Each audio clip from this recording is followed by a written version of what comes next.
Olá, alunos, tudo bem com vocês? Tudo ótimo? Tudo tranquilo? Eu espero que sim, espero que vocês estejam bem, estejam sobretudo se cuidando. Precisamos nos cuidar muito nesses tempos que exige muito mais o nosso cuidado com a gente mesmo e com o outro, ok? É uma alegria, uma satisfação, um prazer estar com vocês nessa aula de filosofia. É momento filosófico. Eu sou o professor Denilson e agora a gente vai ter esse momento de reflexão, de estudo filosófico, reflexão filosófica. A filosofia está aí para nos ajudar a crescer como ser humano, como pessoa e tornarmos pessoas cada vez mais sábias, inteligentes, tá? Pessoas realmente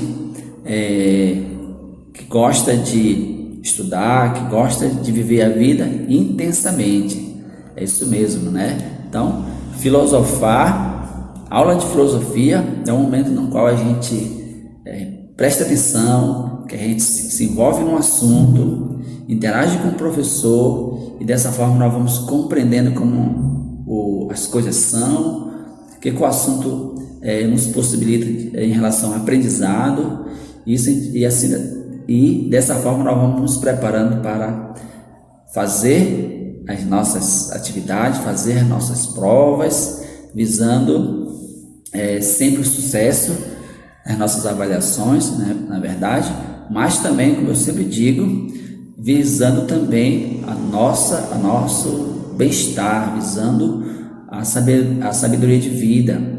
O estudo de filosofia, sempre digo, é para nos tornarmos pessoas mais sábias, pessoas mais inteligentes, tá? Também as outras disciplinas possibilitam tudo isso para a gente ser cada vez mais pessoas melhores, porque a gente lida com conhecimento, a gente lida com ciência, tá? E uma vez que a gente adquire o conhecimento, adquire a sabedoria, a gente se torna pessoas melhores, tá? Eu acredito muito no conhecimento, na sabedoria, porque quanto mais conhecimento a gente tem, melhor a gente pode ser, a gente transforma a nossa vida, tá? E transforma a vida do mundo. Então, vejo o quanto é importante a gente cada vez mais se dedicar, prestar atenção, tá? Mesmo sabendo que tem situações difíceis, dias difíceis, mas a gente tem condições, tem possibilidade, capacidade para superar todas as dificuldades e assim continuar firmes nos nossos estudos, empenhados nas atividades, assistindo a videoaula até o final e dessa forma, meu querido, minha querida, a gente vai conseguindo realizar bem os nossos trabalhos, as nossas atividades, tá? Eu conto com vocês, conto com a participação de vocês, conto com o empenho de vocês. E vocês podem contar comigo também, no que eu puder, para ajudar a se desenvolver, a compreender as questões, a compreender os assuntos. Vocês podem contar comigo, estou aqui à disposição de vocês, tá? O objetivo maior do nosso estudo, das nossas aulas, é fazer você adquirir o conhecimento, tá? Adquirir o conhecimento. Para isso, precisamos nos esforçar, precisamos nos dedicar, certo? E coloque uma coisa na sua cabeça: você é capaz, você tem capacidade, você tem potencialidade para desenvolver e crescer. Lembre-se que você não está sozinho. Deus está com você, Deus é a nossa força maior. Depois você tem a sua família, tem seus pais, tem seus responsáveis que te ajudam, que te apoiam, tá? E que tá torcendo muito por você. E também tem os professores, tem a escola, tem a coordenação. Então é muita gente preocupado com o seu sucesso, com o seu futuro, e estamos aqui para lhe ajudar a crescer, a desenvolver, certo? Mas você precisa também fazer a sua parte. E qual é a parte do aluno? bom? É se dedicar, assistindo a videoaula, lendo o conteúdo do livro. Querido aluno, minha querida aluna, você sabe que o conhecimento ele só é possível através da leitura. A leitura é fundamental. A gente não pode adquirir o conhecimento, não dá para adquirir o conhecimento, aprender alguma coisa sem a gente tirar aquele momento para ler, para pensar no assunto, para entender o assunto. Precisa ter leitura, certo? Precisa ter leitura, precisa assistir a videoaula, ouvir atentamente as explicações, certo? E uma das coisas que eu percebo que quando o aluno de fato assiste a videoaula, lê o conteúdo, ele não tem muita dificuldade em responder as questões. Não tem mesmo, certo? A dificuldade ela existe, ela é mínima, mas dá para perceber quando o aluno responde as questões, certo? Por isso que eu peço de você dedicação, empenho, tá? Força de vontade. Sei, eu entendo que tem momentos difíceis mesmo, eu já frisei, mas a gente é capaz de superar tudo isso, certo, alunos? Então, conta comigo, estou aqui para lhe ajudar e força, coragem, dedicação, que Deus abençoe cada um de vocês grandemente, certo? E vamos à aula de hoje. Nosso assunto é crítica à metafísica. Então, alunos, acompanhem esse conteúdo na página 30 e 31, tá bom? Página 30 e 31, acompanhe aí com atenção. Mas antes, sempre a gente revisa o assunto da aula anterior, certo? Então, a gente vai revisar aqui de uma forma muito rápida, mas com seriedade, tá bom? Depois de uma semana, é bom rever o conteúdo da última aula, certo? Sempre bom rever, porque dessa forma a gente não esquece, a gente fixa bem algumas ideias importantes. Eu sei que a gente, durante a semana, a gente estuda diversos assuntos, muitas informações, muitas ideias, a gente precisa traçar uma estratégia para assimilar bem essas ideias e ideias importantes, assuntos, né? Assuntos importantes que vão ser assunto de avaliação, de prova, até assunto de Enem, assunto de concurso, assim por diante. Então, vocês precisam muito assimilar essas ideias, assimilar bem esses conteúdos. É por isso que cada aula faz uma pequena revisão, certo, alunos? O nosso assunto foi metafísica moderna, né, e revolução copernicana. Então, só para relembrar algumas ideias, né, que nós já estudamos, quando você lê ou ouve a palavra revolução, já vem logo em mente transformação, né? Transformação de quê? De uma determinada estrutura política, social, cultural, tá? Então, vocês sabem, vocês já estudaram as revoluções que aconteceram ao longo da história e vocês, de fato, compreenderam que, quando se trata de revolução, está se tratando de transformação, certo? De transformação. Essa é uma ideia que vocês precisam assimilar bem. E devo dizer para vocês, ao invés de uma ideia central que você assimila, que você entende, dessa ideia brotam outras ideias. Isso que é importante, tá bom? Por isso que é importante a gente montar uma estratégia e como a gente vai assimilar o conteúdo, certo, alunos? A reflexão kantiana, conhecida como crítica da razão, foi equivalente à realização de um julgamento sobre os limites e as possibilidades da razão humana. Então, a gente está vendo aí limites e possibilidades. Por que isso? Porque Kant, de uma forma muito honesta, vamos pensar assim, entendeu que o ser humano não pode compreender e entender tudo. Portanto, o ser humano é limitado e a razão humana, nesse sentido, é limitada também, certo? Mas a razão humana nos possibilita conhecer muita coisa, como vocês bem sabem, e a ciência está aí para comprovar isso. Kant concluiu que os dados recebidos pela experiência eram moldados num ato de conhecê-los. Assim dividiu a realidade em noumeno, fenômeno. Então, uma ideia importante aqui, tá, alunos, para você não esquecer, tá?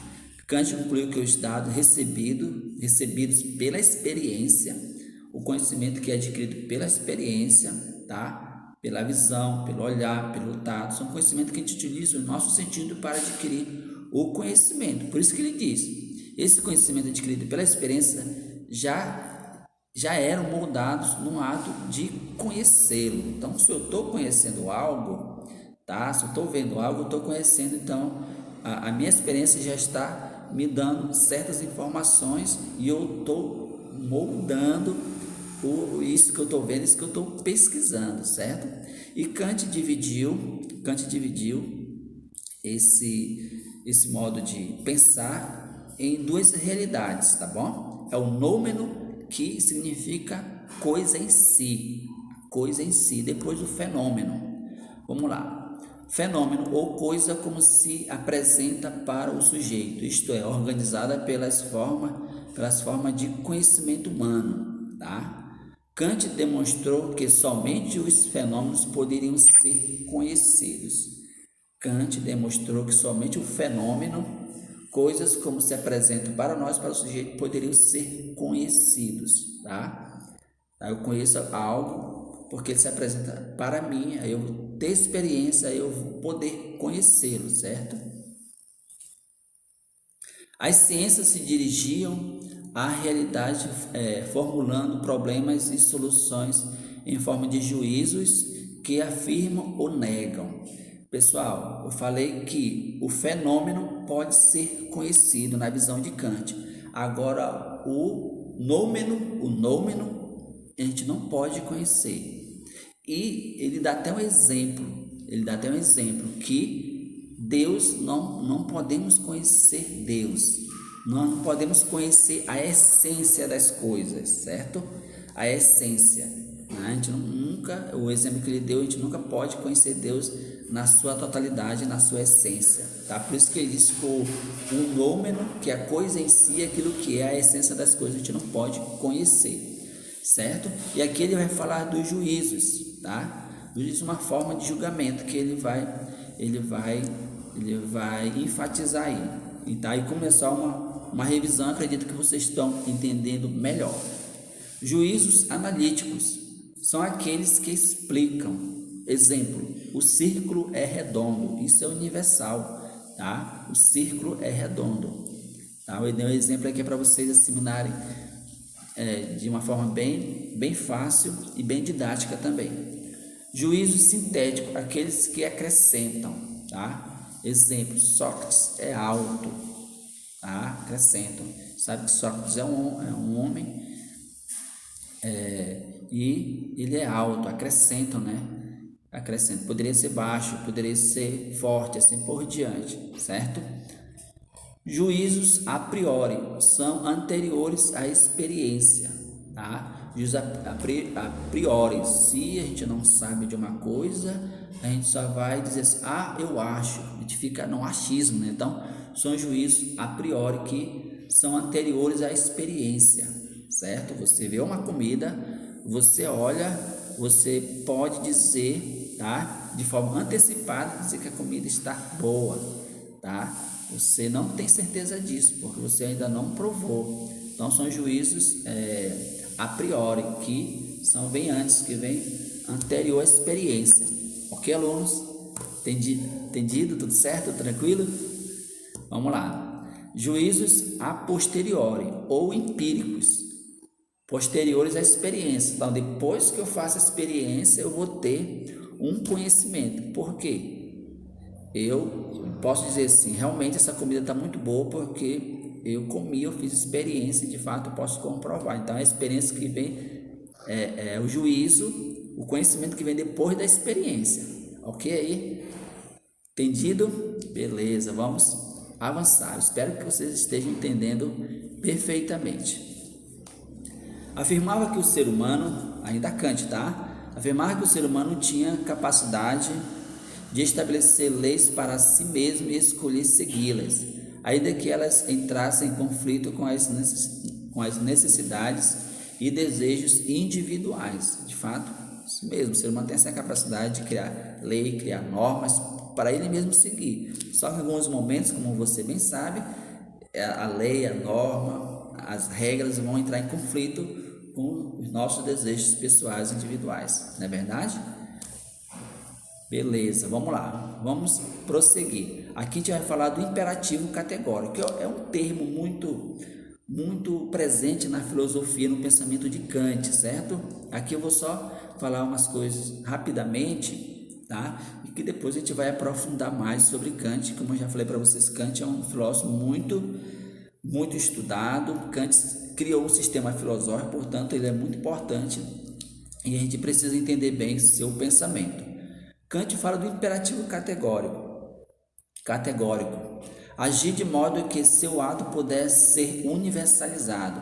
Isso impediria o ser racional de agir segundo interesses pessoais.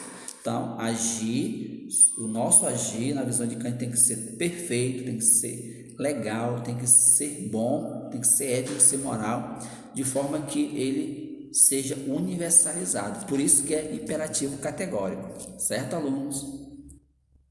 Imperativo categórico é um dos principais conceitos da filosofia de Immanuel Kant em suas obras. Kant afirma que é necessário tomar decisões como um ato moral, ou seja, sem agredir ou afetar as pessoas.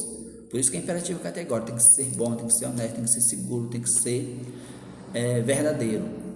Aí ele diz: age de tal maneira que trates a humanidade tanto na tua pessoa como na pessoa do outro, sempre como um fim e nunca como um meio. Nessa segunda formulação, Kant reforça a ideia de que a humanidade deve ser sempre o objetivo da ética. Todas as ações devem estar subordinadas ao respeito à humanidade. Muito bom, veja como isso é importante, pessoal. A nossa ação, a ação de todo mundo, a ação da humanidade tem que estar sempre visando o bem de todos, o bem coletivo. Legal, né? Muito boa essas ideias de Immanuel Kant. E aqui nós vamos entrar agora de fato no nosso assunto, crítica metafísica, tá? Alguém vai criticar a metafísica, coisa que a gente já está estudando aí algumas aulas, né? Sobre a metafísica, tá? Vamos agora entrar de fato no nosso assunto da aula de hoje, que diz o seguinte: até o século XVIII, a filosofia foi vista como investigação da essência e das causas da realidade, em contraposição às ciências experimentais, tá? Então veja aí que já teve um conflito aí nesse momento, aí nesse século XVIII, tá bom? Então, nesse momento a ciência está voltada somente para o experimento. Devo dizer para vocês que nesse momento da história a ciência já está bastante desenvolvida. O que vale é a experiência científica, coisa que em algum momento a reflexão filosófica, as reflexões da metafísica foram meio que deixado de lado, certo, pessoal? Kant mudou essa visão, aproximando a metafísica da teoria do conhecimento e da ética, ao propor que ela investigasse a razão moral, a razão e a moral, certo? A gente vai entender melhor isso aí. Já no século XIX, com o positivismo, vocês sabem o que é o positivismo, né? É uma corrente filosófica do século XIX que aposta na ordem e na ciência para a obtenção de progresso social. Então, por isso que a ciência está voltada mais para experimentação. Tudo na ciência tem que ser experimentado. Enquanto os outros estudos, a reflexão filosófica, a reflexão em relação à metafísica e de outros assuntos foram meio que deixados de lado, como eu já enfatizei para vocês. Então, o positivismo é uma corrente filosófica, né, inaugurado por Augusto Comte, defendeu a superioridade da ciência experimental, aquilo que eu já mencionei para vocês. Limitou a função da filosofia à avaliação dos métodos e dos procedimentos científicos. Então, limitou a filosofia, como se a filosofia fosse uma ciência qualquer que ela estivesse presa em uma estrutura e um método. A filosofia é muito mais do que isso, tá, turma? Como a gente já aprendeu, a filosofia é muito mais do que isso. Ela não se enquadra enquanto ciência, porque a ciência tem uma estrutura. A filosofia vai além disso, ok? Nietzsche apresentou, agora nós vamos lidar com o filósofo bastante polêmico, bastante contraditório, e a gente vai lidar com algumas ideias de Nietzsche. Se pronuncia Nietzsche, tá bom? Já falei para vocês. Nietzsche apresentou-se como um grande crítico do pensamento metafísico, por considerá-lo um obstáculo à afirmação da vontade de poder, isto é, ao impulso fundamental, desejo. O filósofo vai além de seu tempo. Então, um dado importante aí. Ele vai criticar a metafísica. Na visão dele, a metafísica é um obstáculo para o ser humano viver os seus desejos, suas vontades, e perceba que ele está além do seu tempo. Entendeu, turma? Então, vamos tentar compreender bem aí o pensamento de Nietzsche. Ele condenava a metafísica por promover a crença numa realidade para além daquela que se percebe, e por justificar a moral em virtude da busca da verdade. Então, muita atenção para esse detalhe aí, né? Ele condenava a metafísica por promover a crença, tá? Então, você já deu para perceber aí que ele vai contra a tradição religiosa, vai contra algumas ideias relacionadas à religião, certo? Então, a religião para ele aqui seria um empecilho, um problema para o homem viver a moral, a virtude, a verdade, tá? Então, ele critica de fato a metafísica, certo? Por isso que ele vai além do seu tempo, e ele tem essas ideias aí que gera polêmicas, na verdade. Mas vamos focar, vamos só entender um detalhe, é a ideia dele, tá bom? Vamos só compreender o pensamento dele. Crenças metafísicas. Nietzsche discordava de Platão e de outros. Também discordava de Kant quanto à existência de uma realidade em si, tá? Lembra que eu falei para você do noumeno, da realidade em si, tá? Que na visão de Kant a gente não pode conhecer a essência das coisas. Nietzsche vai discordar de Kant. Defendia, olha aí o que Nietzsche defendia. Muita atenção, tá, turma? Defendia a fidelidade humana à terra, ou seja, a vida como ela se apresentava, sem recorrer a um mundo metafísico, tá, gente? Sem recorrer às crenças. Propôs a inversão de valores por acreditar que eles resultavam em virtudes contrárias à vida, tá? Viu só? A ideia do cara, por isso que eu falei para vocês que é meio polêmico. Um dos objetivos da crítica de Nietzsche era abrir caminho para uma nova moral, tá?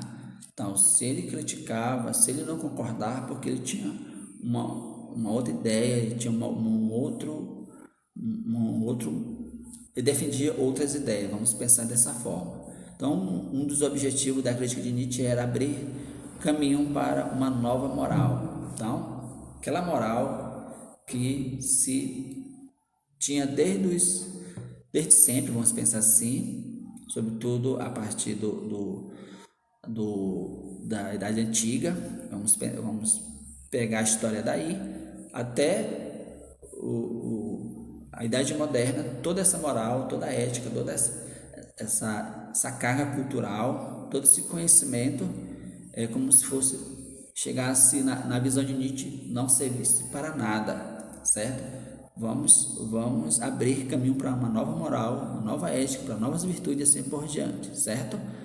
Tá? Então Nietzsche vamos pensar assim, foi muito corajoso em pensar assim, em criar, na visão dele, um modelo diferente da tradição, diferente dos costumes, diferente das crenças. Ok, alunos? Abre caminho para uma nova moral. A dor além do homem. Um ser nobre, capaz de dizer sim à vida, mesmo nos aspectos mais trágicos e dolorosos. Então, na visão de Nietzsche, o homem ele só pode contar com sua capacidade, com suas condições, com seu potencial, sem poder contar com outra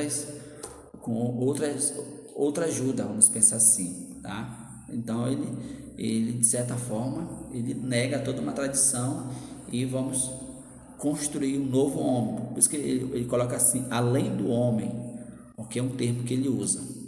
Certo, alunos?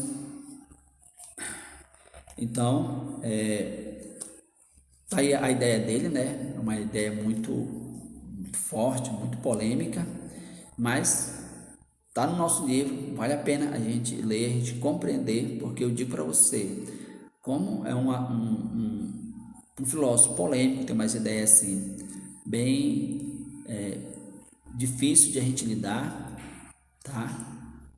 Mas essas ideias, esse modo de pensar dele, de vez em quando está caindo nas provas, nos vestibulares, e a gente precisa compreender, certo? Devo dizer para vocês o seguinte, viu, turma?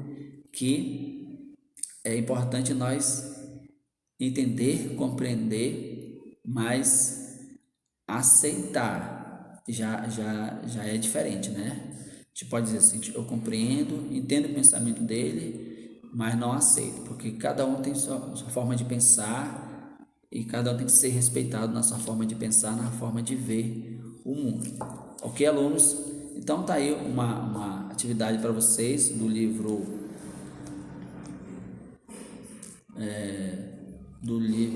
faça a atividade agora do livro didático da página 32, tá bom?